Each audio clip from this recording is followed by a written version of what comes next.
आध्यात्मिकता किसको कहते हैं? आध्यात्मिकता वो नहीं कि आप राम राम जपते हो, कृष्ण कृष्ण जपते हो, हरिओम जपते हो, नमः शिवाय जपते हो। आध्यात्मिकता ये भी नहीं कि आप कितने व्रत करते हो, उपवास करते हो, जप करते हो। आध्यात्मिकता ये भी नहीं कि आप किसी मंदिर में जाते हो, कितनी बार घंटी बजाते हो और कितनी बार मंदिर के दर्शन करने जाते हो। आध्यात्मिकता ये भी नहीं कि आप कितनी बार मत्था टेकते हो मंदिर जाके या अपने पूजा रूम में बैठते हो। ये एक प्रतीक हो सकता है कि आप माला करते हो, आप माला घुमाते हो। आध्यात्मिक हो आप, ये तब परिचय होता है प्रतिकूल परिस्थिति में आप उसका सामना कितने समत्व से करते हो, उसका नाम आध्यात्मिकता है। यही आध्यात्मिकता की शुरुआत है।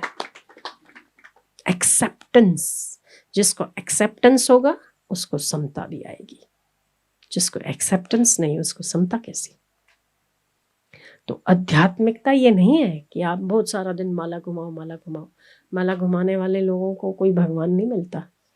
अगर मिल जाता होता ना तो हरिद्वार में तो लाखों लोग माला घुमा रहे, लाखों जो भगवे साधु है ना माला लेके घूमते, हजारों लोग माला घुमाते, हजारों। अगर मंदिर जाने वाले को भगवान के दर्शन होते तो पुजारियों को हो जाने चाहिए थे।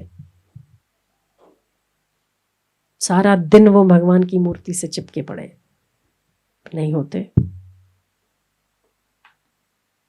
सारा दिन मंदिर में मत्था टेकने से अगर कुछ होता, पंडित पुजारी यज्ञ करने वाले सारा दिन यही करते, उनको ईश्वर के दर्शन हो जाए।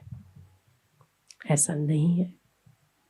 आध्यात्मिकता का असली अर्थ है कि प्रतिकूल परिस्थितियों को आप कितनी समझदारी के साथ लेते हैं, उसका रिएक्शन कितना समत्व के साथ देते हैं, ये आध्यात्मिकता वास्तव में।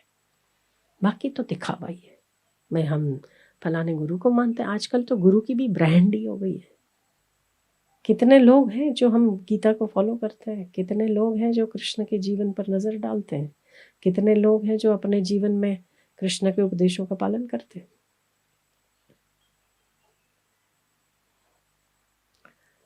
तो आध्यात्मिक बनना है तो सबसे पहली शर्त है कि हमें समत्व आना चाहिए। जो भी स्थिति आती है उसका प्रतिकार बार बार करके परेशान न दूसरों को करें न किसी खुद को करें। ठीक है, आइए, कोई बात नहीं, समता रखो, धीरज रखो, सुलटाओ सुलझाओ, मना नहीं है। धीरज के साथ,